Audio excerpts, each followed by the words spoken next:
Ladies and gentlemen, drum roll. Da, da, da, da, da, da, da, da, da, da, da.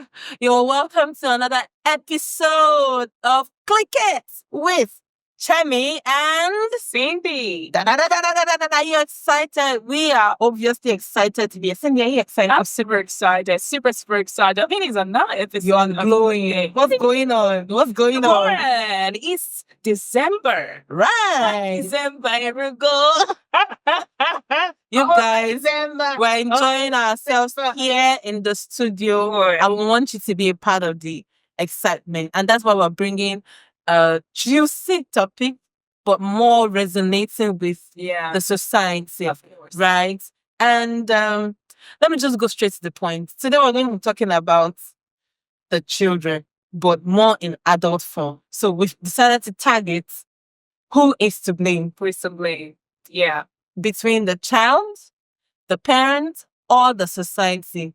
And the angle to which we're going to be coming from, you guys, we're going to make it as interactive as possible, right? So, Cindy, are you excited? Super excited. Are you Super excited excited? because what we're going to discuss about today, it will highlight a whole lot of happenings in the society, and of course, you watching us right now is going to tell us who is to be blamed.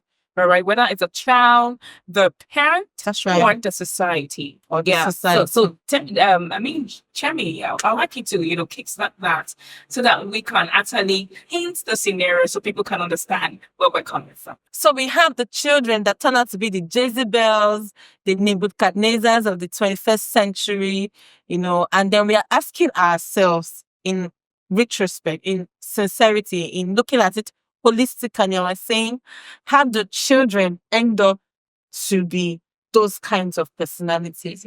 Do we say it's their innate personality? Some people are born different types of personalities. We have the choleric, we have the sanguine, and all of that.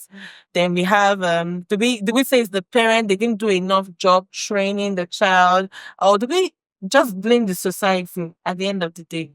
Right. So painting a typical scenario. For those of us that live in Lagos, I don't know if this is also popular in other states of the Federation. We have a lot of children that beg on the streets. When you're going to work, when you're coming back from work, at whatever time of the day, you just find them hanging around your car in traffic, begging for alms. And then you are asking yourself, why is this child not in school? Why is this child out by 10, 11 a.m. begging for food to eat? How did we get there as a society? How did we get there? Right? So these are this is the central point that we're going to be tackling it from. And then we'll also be making reference to different people that we have encountered with public personalities and all of that. But let's start with this scenario. Cindy, what do you think? Why should a child end up on the streets? And usually you will find that the parents are hanging around, monitoring those children begging. But how did we get there as a society? Sometimes people target poverty. Why disagree? Okay. You hear people say, "Oh, the parents are poor," and then they had to send their children out to go fend for themselves or get food for the family. But I disagree. I see it as indiscipline from a parent. Okay. A parent that is not disciplined may or most times end up producing children who are not disciplined. End up producing vagabonds. End up producing why? Because you cannot give what you don't have. That's right. Now, what am I trying to say? I say that you look at the internet now. I was checking through the streets of TikTok, and then I saw a mother who had, I think very dark man even had to mention it. The child was about 8 years or something, twerking on the internet. Now the mom was right there. The mom or the auntie, I think the mom was right there, hyping the child. And this is a child that is already, forming all the genitals. You get what I'm saying? And then the mom was hyping this child, 8 years old girl. You get what I'm saying? Now she didn't think it was anything. So when a mother who has no morals raises a child, what kind of child do you think the mother is going to raise? No morals. would raise. Mm. That is the same thing happening right now. So those children are a result of, first of all, wrong parenting. Wrong parent. Yeah, poor parenting. So you're blaming the parents in this In this scenario, I would say that the parent first of all is to be blamed. Okay. Because I still believe in nurturing. When a child is nurtured, there's nobody that can say, I understand that children sometimes turn out to be what, they become something else. Yeah. But we cannot not emphasize on nurturing a child. Yeah. There is something about bringing, nurturing a child, training a child. Even the Bible that we read said, train up a child in the way he should go. And when he's old, he will not depart from it. That's right. Look at yourself, look at me, look at every other person that is mannered. I'm a product of good parenting. You get it. Those little corrections. It helps a lot. It helps a lot. Your mom, you want to go out, your mom said you're not going out until you wash the plate. Yeah. Until you clean the house. Who are your friends? Can I talk to your friends? Or the parents of your friends. Or the parents of your friends. Children of these days, I feel like, oh, mom, you're stalking me. I'm a grown-up child. Hell.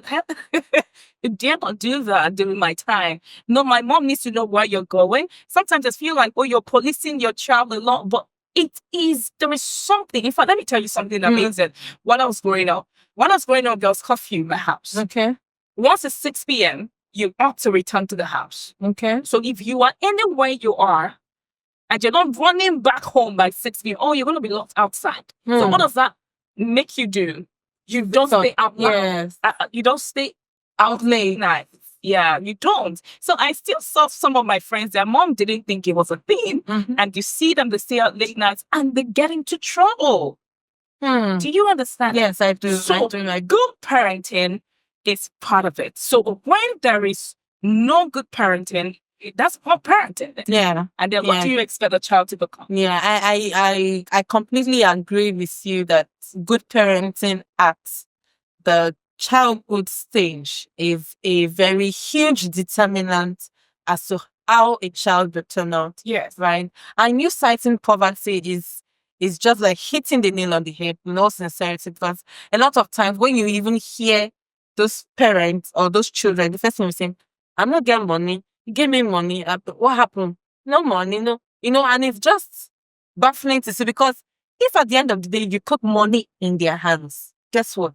They'll be back on the streets. Thank you. So money obviously is not the problem. No. It's not the problem at all. Because I know that there are so many free government schools that will help take care of education. Yeah. If you say, oh, I don't have money to train my child, send your child to a government school. Okay. Right, to take care of that area. Which school did you think our parents went to? Exactly. Government schools. The parents in government today. Yes. Government schools were the in thing then. In fact, it was even the schools that had good teachers. Yes. If you see a government school teacher come out, they were well trained. Our parents who are doing so well went to government school. I agree. So when I hear people say blame it on poverty, I disagree. 101%. So I would like us to tackle the issue of orientation. Okay. Because making reference to the other example you gave of the child twerking and the mom hiking. I'm telling you, it was so... I think that's an orientation issue, don't you think? Yeah. That's a mindset thing, right? And if at all that there's going to be a difference or there's going to be a shift in how people parent or how society or even the child, it has to start with the mindset. Okay. So now let's look at the the stages of child development. All right. Right. We have 0 to 5, which is the formative years. We still have 5 to 11, which is the moment before preteen. Right. At 5, a child is expected to begin to form opinion. They begin to ask a lot of questions. Mommy, why? Daddy, why? Why do I have to, so that age is from age 5 to 11. And then we have 13, which is 11 to about 15, 16. Then teen, 16 to, so now, the question I'm about to ask regarding this formative years is, at what point do you think that if a parent misses it, they have missed it. Interesting. Do you understand? Yeah. Yeah, let's look at that. So I would tell you that it starts from where it starts. Yeah. You know, sometimes parents think that maybe you have to, because I hear it from parents a lot. Oh, she's just a child. Yeah. She's just a And I child. think that's where they all get it That's wrong. where they get it wrong. That's why you need to teach them what they need to know, because they are still children, because they are still a child or a kid. Because when you miss it now, because before, if you're waiting for them to be grown or adults before you teach them, you miss it. Then you see a child slapping the mom. You didn't teach that child that that's disrespect. Because you will watch her slap you. Stop it. It's not Oh. You know, I remember visiting a friend of mine, and then I went to their house, and then that's how the mom treated the kids. So when we got, yes, you know, they didn't know she's still a child. I was so, being somebody who was raised in a very disciplined home, I am very disciplined. And I would want to discipline a child that I feel, oh, you know why? If I was feeling pity for the parent, because the way, imagine having a visitor and then the child is coming and saying, stand from my chair, stand up from our chair. Why are you sitting on my mom's chair? Stand up. Why are you doing this? That's a very child doesn't even know that, a visitor needs to be respected. You don't have to talk. Growing up, once there's a visitor in the house, my mom doesn't need to talk. It's just an eye. You know, we've grown to that point where she doesn't even need to say leave. Or it's just this eye contact. They just give you. Yeah. You know that eye contact is run away. Or leave here now. Leave here now. So we were trained in that manner. But then you see a child come into the room and then say, stand up, get out of my house, sit down. Why are you eating? Or maybe you're eating and the child is grabbing your food. Nobody, at the moment they're smiling, nobody's teaching them what they ought to do. So what I would say is, we start from where we need to start. And when do we need to start? It's in the very formative years. You see that time the child is, between 0 to 5. Why do you think there are times you see the mom hits the child, even if it's with a finger? The child did something. Oh, why are you doing this? The child is, trying to suck the hand, and the mom is doing, stop it. Those things, tell the child the next time. If you do that a couple of, he would know that it's wrong. Okay. So we don't have to wait. Every stage, you have to train them, accordingly. There are times you just talk to them. There are times you spank them. Spare the rod and spoil the child. That's right. So I think from every stage comes with its own level of training. Okay, so one doesn't have to wait. Yes. And say, oh no, he's just a child. And I think what I would just take from what you have said is, every moment should be seen as a moment of learning, as a moment of correction, as a moment of teaching and passing values. Because when you just begin to dismiss the little things, those are the things that eventually grow and then they cultivate and it becomes full-blown bad behavior, right? So from all we've discussed so far, we realize that a bulk of how a child turns out is the parent. It's the parent. Yeah, it's false to parenting. How a child is being raised. Okay, so let's talk about the impact of society. At what point does the society come in to train or raise a child? Okay, I think, how the world is formed. It seems that as a child grows, the child leaves the house, and then the institution that takes up later is the school. Okay. You get it now? Yeah. So that's why you see a child even now, you see a 1-year-old child in school already. True. You realize that they even spend more time in school than they do at home. Yeah. Which is not very okay, I tell you, it's not very okay. There should be a time the child should be with the parent and learn the basics. How do we balance as a parent? It's just a diversion. But with what you've said now, a working parent with the demands of the bills and all, how do you really balance a child spending more time at home than in school or wherever the place of learning is. If you ask me, it boils down to what matters to the parent. Okay. Do you know that if you're family oriented, if you are family oriented, if you want to see your child grow in such a manner, you have to choose your priority. And what's your priority? Your children, your work, your family, or your work. That's right. If you value your family, there are people who quit their work because they want to raise their children. I mean, you've seen that before. You've heard I that. have. They I say, no, have. I'm going to, because not doing something, staying moms, because they want to raise a godly child, because they want to raise a disciplined, they want to raise disciplined children. They quit their job, So- and their child won't let them raise them. I would divert again. So from what you've said, what I'm hearing is partnership, because the bills have to be paid, the school fees, the rent, the every other thing. So if one person is choosing to be a stay-at-home mom, there has to be someone else doing the hustle, or even the stay-at-home mom to be doing the hustle from home. From home. Right. It's priority. It is priority. I agree. I agree. What do you prioritize? What do you, see to be more important to you? Yeah. If you think it's the money, then you can send your children even at 6 months that they're already in, I don't know, is it pre-kindergarten? I don't know the school, but sometimes I see those things, but I do not like it. I feel like there's a time you need to bond with your children. It cannot be overemphasized. It's so important. I agree. Bonding with a child. So going back to the question you asked me about the time where the society comes in, I think that you see sending your child to school, that's the next phase. Now, when the child goes to school, the child begins to mingle with the children, the kids, begins to mingle with friends, the primary school, the secondary school, and the university. You see that you're not only the one training the kids. That's right. Now, that's what I said. The nurturing, the parenting, the guidance, the discipline they get from home, it's what would help them overcome the excesses, the challenges that they face outside the home. That's right. Do you understand? Yeah. So if you have learned, your mom have taught you that this is not good, this is not good.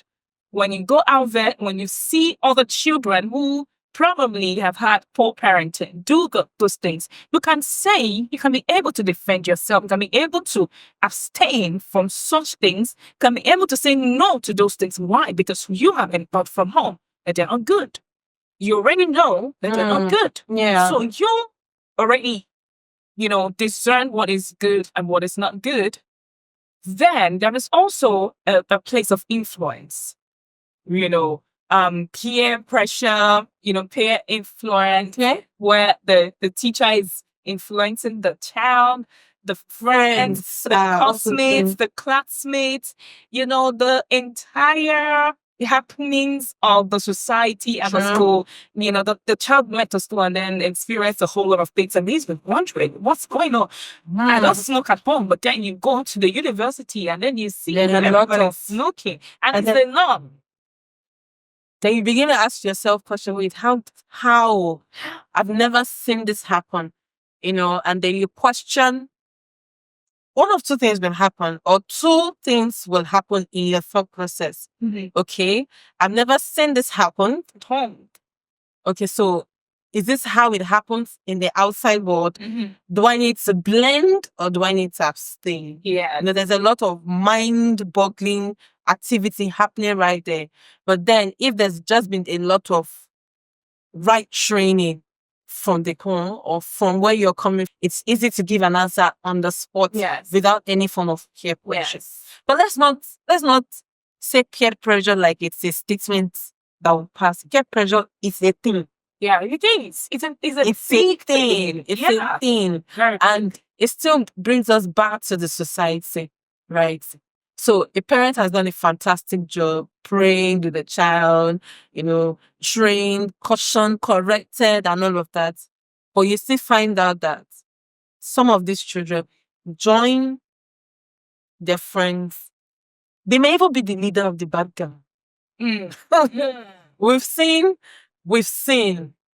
even pastors' children, the supposed high moral police, the police themselves, their own children leading cults, gangs, and all of that.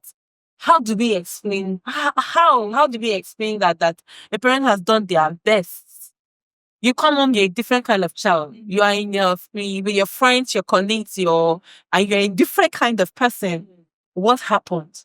What happened? Or what happens in that kind of situation? Well, interesting, very interesting. I've seen such scenarios play a lot of time. Yeah. You see pastors' children, people are looking up to this pastor's child. Oh, she should be an example. And you just look at, then you see pastor's child saying, doesn't even care about Christianity or whatever it is. Then you see police children. I have seen. Yeah. Just like you said, police children leading a cult group and all of it. This is where decision is. There's something my mom always tell me. He said the best decision you can ever make is a decision you make yourself. So you decide. We are given, this world, even God himself, God did not force us with his will, or to align with him. That's why he gave us free will, choice. A choice. So it is now your choice to decide between good or bad. So you need to be the one to make the decision and say to yourself, I am not going to do this, or I'm going to do this. I'm not going to be influenced by this. I'm not going to do. All of us encountered all of those things at school. I can tell you, oh my goodness. Yeah. You see that time of secondary school days, university, this juvenile delinquency. Everybody's using a Gucci bag. Everybody, the iPhone, BlackBerry. Cindy, we live almost the same kind of life. When it trended, BlackBerry both. I didn't have the BlackBerry in my final year. Really? Yes, and it was money that I was sprayed in my graduation. I used to buy the BlackBerry. I wasn't losing that BlackBerry. I used keypad phones till my final year, but in my year one, I had my friends already using BlackBerry. You can imagine. Yeah, I'm a product of good parents. Shout out to my dad. Shout out to my mom. Shout out to my dad and mom as well. They did a great job. They did good.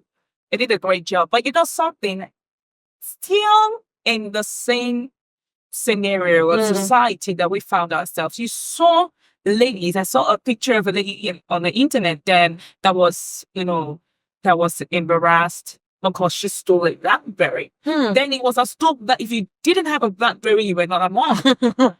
Ladies began to feel less of themselves. I don't know why it's always about ladies. Then you see ladies begin to, ladies that wouldn't have thought of having boyfriends as a then, they begin to, do some crazy things, even to the point of even having sugar daddies. People doing things that they ought not to do because they wanted to feel among juvenile delinquency. Just this youthful exuberance and the trying to also feel among the Gucci bags is raining, and then what's the designers, whatever it is that it was raining, they want to feel among. It is your decision to make. It is your absolute decision. Even your parents have done their job. And what your parents needed to do was to give you that mindset, to you, and let you know between good or bad. And that is their work as parents. Their parents, their job, is to guide you. Yeah. And they did it. So it is not left for you when you get into the school, the society. You don't let the society decide your fate, or you decide what you want to be and who you want to be according to the purpose of what God has brought you to this earth to do. It's your decision. You begin to make choices because you are the product of the choices that you make in life. At the end of the day, you're the product of the choices. The bottom line, it is the choice. I think the society will always come with its vices and all of those, terrible things. It's left to you to make the right choice. Yeah. Right. I love this. I love the direction of the conversation so far. But I want us to backtrack a bit. Okay. Right? Because it looks like we have moved to the tertiary institution stage. Okay. Meanwhile, we have the teenage years. I don't know if you remember the story of Sylvester that was murdered. Okay. in a school in Lekki. Yes, I remember. And even though there are a lot of speculations around that it. story, what we can establish is that there was a bully and there were a lot of vices, right? In junior secondary, for that matter. So we're talking about ages 9 to 13. Now, at the tertiary institution, all you're advising is decision. We are now at that stage a product of the decision we make. But what happens at the teenage years? Because that's will I say the middle ground between formative and adults or young adults. Well, how did we get to a situation where a 10, 11-year-old child is a bully? How? So we've said that the parents have done fantastic job. But in all sincerity, are the parents doing a fantastic job? I don't know if the adage is true, but children are a product of what their parents do than what their parents say. So you're telling a child, don't do that. Don't lie. And then you on the phone are telling your business partner, oh no, the container has not arrived. Meanwhile, you have cashed out, you know. So you find out that parents are doing their best in quotes, doing a lot of training and all of that. But the lives that they live themselves, that is what the children are watching. Because you find out that the story of Sylvester is the school setting is not one that the school is free. When you say, oh, different kinds of children, the school is quite an expensive school. If we are to vary it with the Nigerian era right now, it's quite an expensive school. So we can say the caliber of the children there are they have quality lives, right? They're not vagabonds or their parents are not vagabonds. So you wonder how those kind of schools can produce bullies, can produce people that watch pornography. Do you understand? We'll still take it back home. We still have to take it back to the parents. So we think that we are doing fantastic jobs as mothers, correcting. But at the end of the day, the children are actually watching us because I always ask myself, Cindy, I always ask myself this, that why do pastors' children always turn out the opposites? Not all though. Apologies I've to seen great ones. to the very one. I also have seen great ones. But for the very few that I know, why do you think that they turn out to hate the idea of church, to hate the idea of pastoring and all of that? I would say it's okay. Yeah. I just want to share something and I will allow you to speak. I think that it's because the lives that their parents live does not equal to the words that they preach on the altar. And then the children are wondering, my dad said God replaced. Meanwhile, we're not eating Gary at all. There's just this juxtaposition between what the parents say, what the fathers say, and what is really happening in the house. And they want to get out of that life because everything they want is not what their parents, So these are the questions that we really need to ask. We have said that parents are the biggest, we have both agreed, and we really just want to hear your opinion as well. But we've both agreed that parents have a huge role to play in training the child. Right. And then we have also established the scriptures, train up a child in the way it should go. But are we really training up the child in the way it should go? What do you think? Fantastic one. Fantastic. I'd like to start from what you said, that the parents say something to the children and then do another thing different from what they're saying to the children or the child. That is where modeling actually comes in. Because, it gets to a point in training where it's not about what you say, but what you do. That's the modeling. You model the life you want your children to become. That's right. Modeling. Because the children wants to, they do what you do, not what you say. Yeah. It is what you do that they do. Oh, my mom is a prayerful woman. I knew my mom is a prayerful woman, not because of what she said, but because I watched her every night till I left the house praying every single night. So she modeled prayer to me. I saw her do it. I saw my mom come back from work on time. I saw her not eat out. I saw her, the things that she didn't want us to do. She modeled it. She didn't just say it to us. So it's easy to imbibe that characteristics or imbibe that culture through modeling than just saying it. Now you're telling me don't do this, meanwhile you're doing it as a child. But children don't usually comment, they just watch and take that lesson. And that's why we find out that these are the children that end up being the bullies, the leader of the gangs. You know, they just watch and they're observing. They don't correct. They just, okay, you correct me one and then you do the opposite. But you also know that sometimes the children don't turn out to be bullies. It will make sure their mothers, the parents are bullies. The mother can be good. Yeah. The parents, but if I say you'll be amazed. You'll be amazed to know that in one way or the other, they have watched their mom bully their house girl.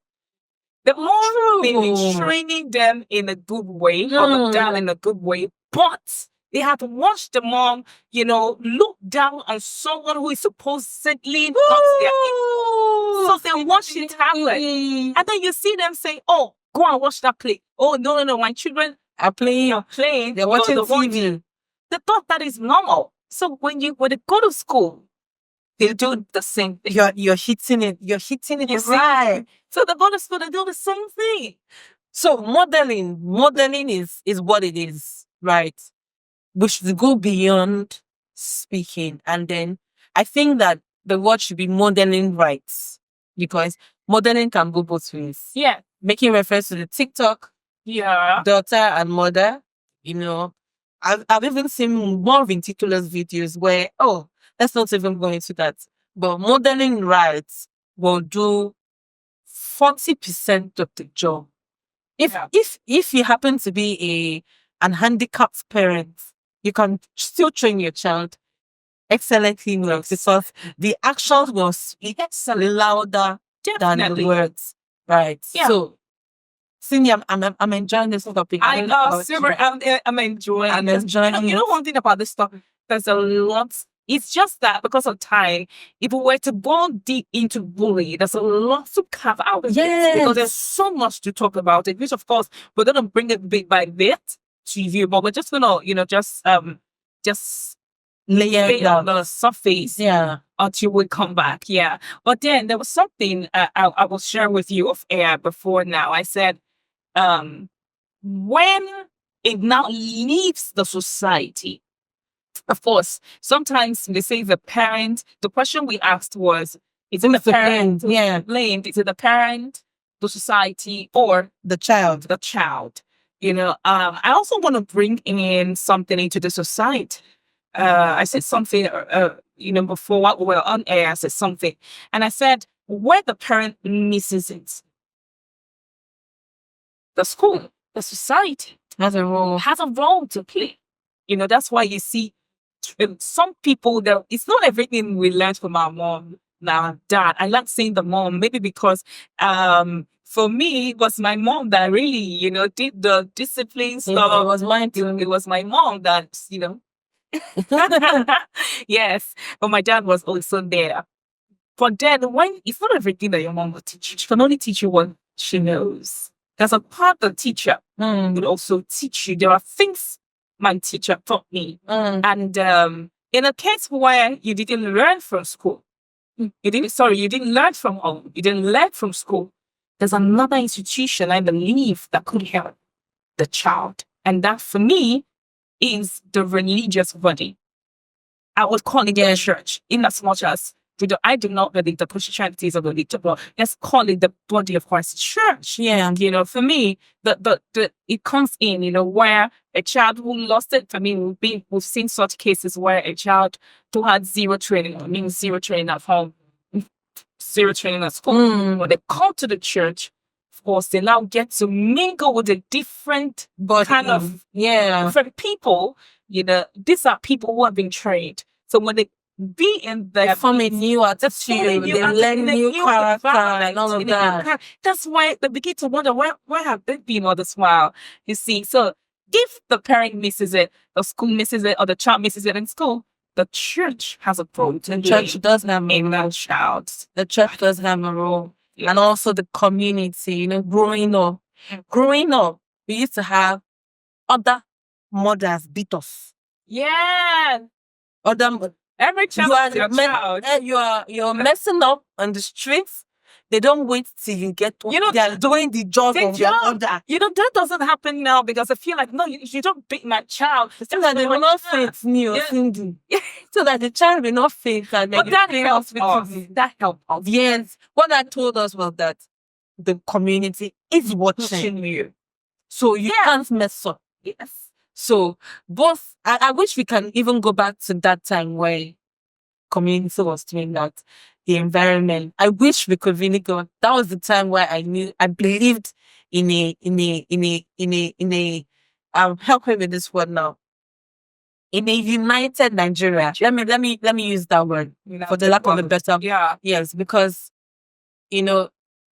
it's just so every single person has a role to play. At least we've been able to establish that every single person has a role to play, but the bulk of the assignment is the parent. Yeah. But then I ask again, how did we end up with someone like the Adolf Hitler in this century? How? Because that is another level of bullying. That's bullying that graduated to dictatorship. Mm-hmm. And with the instrument of the government. Okay. But the government could not have produced that kind of person. It is the person's personality. Okay. So now I will streamline, I will break down the question. You have done your best as a parent. Okay. The community has also done their best. The society has done their best. What's the last one again? Okay, you just so now we have the child. You mentioned earlier that it gets to a stage where it is the choices the child make. And then this child that has become an adult and decided to make the choice to be a bully, to be a wicked person. Yeah. At that point now, who will go responsible? Who do we oh God. Who do we hold responsible? Yes. You hold the child responsible. That is why we have what? The law enforcement bodies, right? That is why we have the sectors. That's why we have prisons. That's why we have correctional centers. Now, if you have refused for someone in power, that kind of person now is in a position of power. Now, this is what I always say. I said when you fail to raise a child in a way it should go, when he gets to that point where nobody can correct him anymore, he's not being corrected, he becomes an endangered species. He becomes a terror to the nation. Terror by night. He becomes a terror. He gets to that point, and this is not just when he's in power. If the person ends up getting married, he that's where you get women beaters, because and then they produce themselves in their children. That is it. And then they replicate the bad eggs in the society. Thank you. So there is nobody. I understand that the society sometimes, if not all the time, the people making the law are still the people defaulting. Yeah, well, this is why the law comes in. If you go against the law, you are supposed to be held responsible. Conventional centers, since you have failed and refused to learn what you should learn, the correctional centers, but when you get to that stage where you're supposed to make your choices and you are decided to be a terrible person, you decided to be, let's not call it terrible person. Let me rephrase that. Okay. I've been trying to get the personality type in my head, but they call them, is it the choleric? I don't know if you know the personality types. Okay, so the cholerics are the I can do all by myself. They're when they're in an environment, they're the bossy kinds of boss. Authoritative. Authoritative. Yes, that's the right word. They come with this persona of um intimidation. So they have this strong aura, and then over time, the people that work with them, that stay with them, that whatever, they begin to have some kind of fear. They're afraid. They may not just say it, but that is because that's the kind of personality they have. And then over time, they have built, is it wealth, power, and in all those periods, they were not doing it excessively to end up in correctional center. Yeah. They were doing their thing, but not so excessive, right? And then when they now amass so much wealth and so much power, they now are in a position where they're the ones taking the decision. They're the ones doing the correctional center. Yeah. And all. Now, I think that it actually starts from one stage and then it gets to the other, because having a personality type is not an excuse for bad. Thank you. It's not an I excuse want for to bad say, behavior. from what you even said, that personality type is not a bad one. Actually, when you have a strong aura, you have this strong aura that people fear. It can be for your advantage, for the advantage of your company, for the advantage of your position. But that is different from bad attitude. But that's what leads to that. It all depends, right? You can have that and still have a very excellent attitude. So it's a balance of everything. Yeah. So I'm not even saying now that cholerics are the ones with bad behavior. You could still have quiet people and they're very wicked. So it's a balance of everything. Yeah. What I'm just saying is that this, still making reference to Adolf Hitler of just the dictator. Google him, the dictator. It did not end up like that. There had to have been repeated actions that he had taken that seemingly made him tough. Yes. No word for it, guys. And then he ended up, let's even bring it to what is currently trending. I don't know if you've heard of the TV story. Okay, yeah. Right. So, I'm not going to talk about the Didi we know, but we're opportune from the documentary that we watched to learn of his childhood. And then the person that co-founded his Bad Boy Entertainment was the one that was able to give us so much light into his childhood. And then he said that he was raised by a single mom, and the mom did a fantastic job, did not make him miss his father, made sure she worked a lot of jobs, and then did a lot of, just took care of him so that he didn't have to feel like there was no father figure. So we can say that the mom did a good job. Right. Yes. Then there were also parts of that conversation that talked about how the mom used to throw parties in the home. Because what Didi is known for, he did parties almost every Friday. He even organized a party that he oversold tickets and 9 people died because of stamping to get into that party. So bringing the first example, parties thrown by his mom, that he was a child and always even attended. He learned that behavior from the mom. The mom. Okay, that's one of those things. We also learned that after a while, he became violent.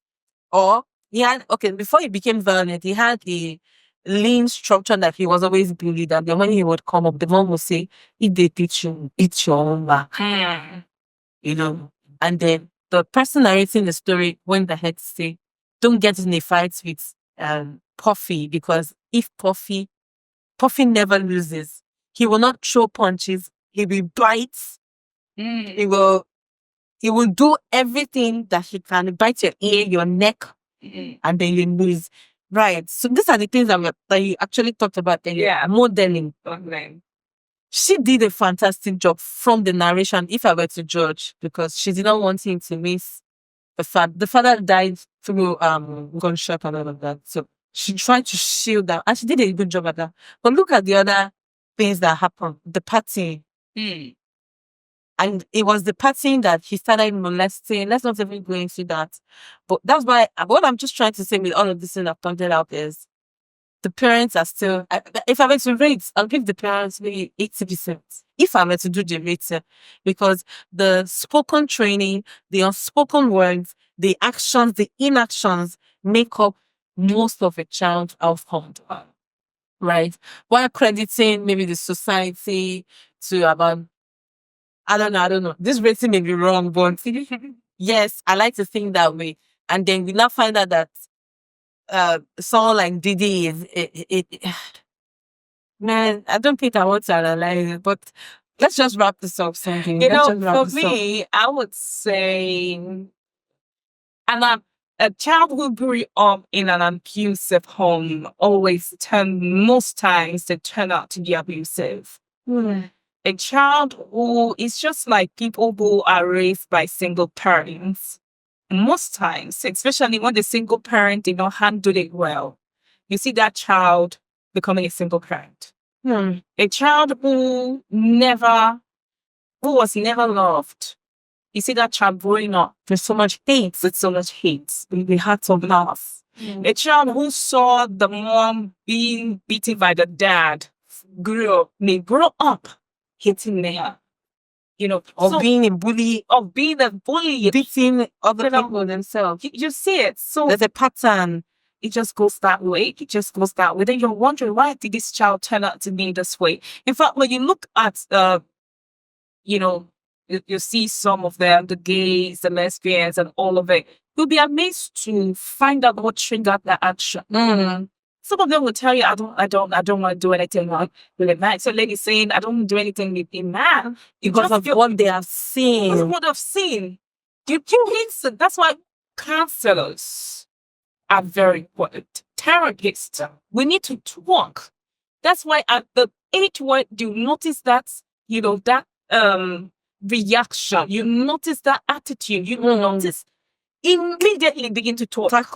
Begin to talk. Communication is good because you need to tell them, you need to talk them into the right track. True. You need to tell them, although this is this way, we can make it work. Talking is important. Don't ever, as a parent, as a leader of whatever capacity, wherever you are, or whatever you do, whether you're a teacher, you're a mother, you are whoever, you're even a friend, don't get to that point where you are saying, some parents do that. I don't talk, I don't tire. Keep talking. Keep talking, because your child needs to hear that. The day you stop talking, that's where you miss it. Yeah. You need to hear. You may think they are not hearing. They are hearing. They definitely They are hearing. So don't stop talking. Keep saying. Communication is not just a marriage thing. Nah. It's how the society will even be changed eventually. Yeah. We just have to keep, the last time we talked about storytelling, we just have to keep communicating as much as possible. Yeah. And if a child is your child, every child is your child. Yeah. I say it a lot. Every child is your child. If you go around, I don't have to spank a child to actually correct a child. Child who is not my sibling, who is not my child. But I would, if I have the opportunity, because I do it a lot, I would correct a lot of young people. Yeah. I correct you because I feel like that child you feel to correct because you feel, well, it's not my child, the mom would turn out to be a thief that will rob you. Or the person that will bully your child is cool. You get it. So that opportunity you had with that child could have changed the whole lot of things, but you missed it because you felt, it's not my child, I don't care. So we need to start caring the more. That is where the solution comes. Yeah. We need to start caring. And I think this is the correction point, if a parent will miss it, is the society. Yeah. And that's where everybody comes in. Yeah. And it also takes us back to the community kind of correction. Keep speaking. You don't have to spank, because now we have to be careful not to hit children that we do not know their history. But if you say something to correct a situation, you would have made an impact in society, no matter how. If you didn't take anything out of all this conversation, take that home. Cindy, if anyone. I'm so excited. Thank you so much, Shemi. And this is my take home for today. As a teacher, train of a child, as a teacher, just see that place that you are, and it's your world, all right? That is your world. And God put you in that space so that you can build those children. You can build them up. You find yourself as a society leader, whoever it is, you find yourself as a parent, or gave you those children to take care of. So you don't let them become whatever they want to become. No, you help them. That's why you are here. Thank you so much for joining us. I'm very excited. Thank you. That's very excited. I am. It's been a wonderful chat session with Cindy. Yay. Yes, you guys. I know that this is a conversation that in the little time we've been able to tackle, but then there's still a lot. So let's hear from you guys. If there's something you would even want us to talk about, put it in the comment section so that we can also bring it in our next episode. Thank you for being a part of the Cliff with Shemi and Cindy. Until next time, See you.